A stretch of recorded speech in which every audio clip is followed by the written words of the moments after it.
ගරු Gajendrakumar පොන්නම්බල මැතිතුමා ඔබතුමාට විනාඩි 5ක කාලයක් තියෙනවා.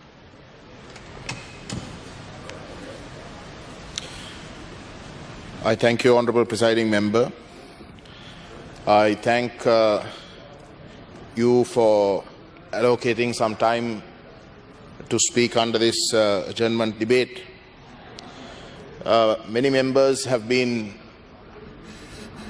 saying various things with regards to the Easter bombings, with regards to the commission, in the way in which the commission was conducted. But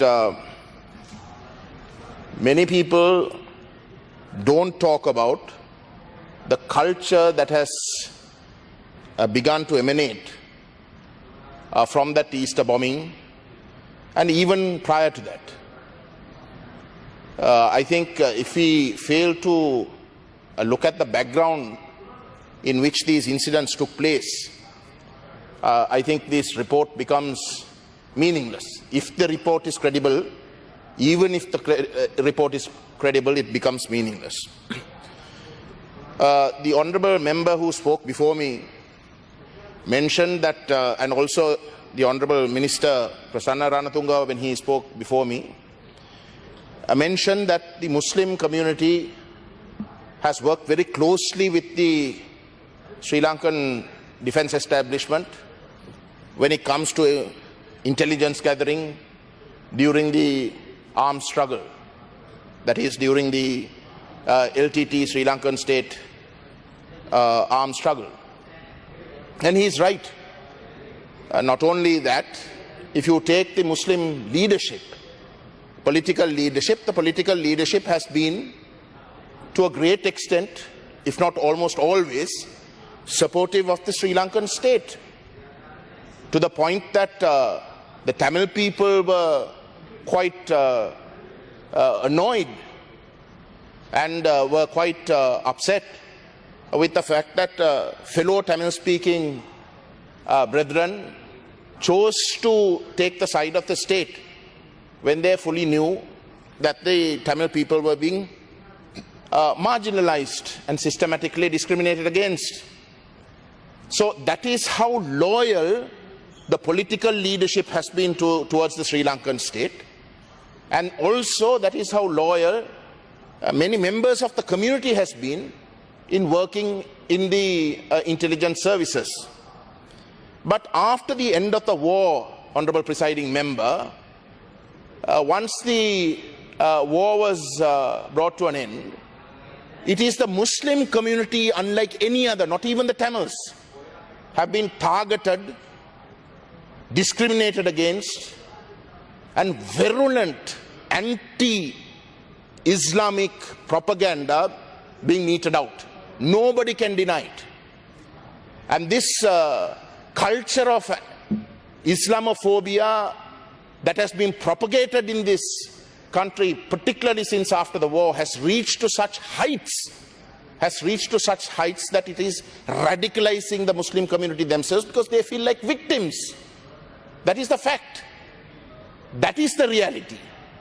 And when you begin to target a community that has been loyal to you, to the state, and when you begin to bring out the sort of virulent, almost fascist dialogues against them, and portray them as someone who is the other, someone who's not wanted, someone who's a pestilence, naturally you are bound to radicalize that community. There is absolutely no doubt. There is absolutely no doubt, certainly in my mind, Honourable Presiding Member, that this country is going downhill. And it is going downhill not because of Sinhala Buddhist nationalism. I have no problems with nationalisms. But because that Sinhala Buddhist nationalism is being usurped. Honourable, please find that. It is being usurped into racism. Please find that. It is being usurped into racism, and that racism is being deliberately targeted towards non-Sinhala Buddhists. If you want to pursue your own interests, if you want to in some way build up your own identity, safeguard your own people, by all means do it. You are more than entitled to do so. Sinhala Buddhists only exist in this country. We believe that. We know that. So that identity has to be protected. We have no problems with that.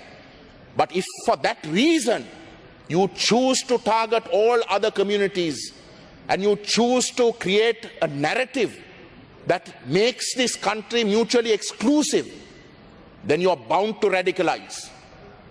I have been making the charge, very unfortunately, that Sri Lanka is becoming a racist state. It is becoming an ethnocracy, but it is now becoming a racist state. And the proof that I have for that is the way in which the Muslims have been treated post-war. And Honorable Presiding Member, I will conclude by just saying this. You see, this racism coupled with the sort of militarization, the Northeast has been militarized for well over 40 years. But the sort of militarization that is taking place in the South is not something that can be ignored. There are very senior members here who know that when you have a tendency of being racist plus with that militarization and the fact that you think that the military can get involved in almost anything, including civil administration, those are the cornerstones, those are the foundations for fascism. Those are the foundations for fascism. And I warn the honorable members of this House. There are senior members in this House today. I warn them that what is happening today are the very first fundamental steps towards a very clear direction towards fascism. I thank you, sir.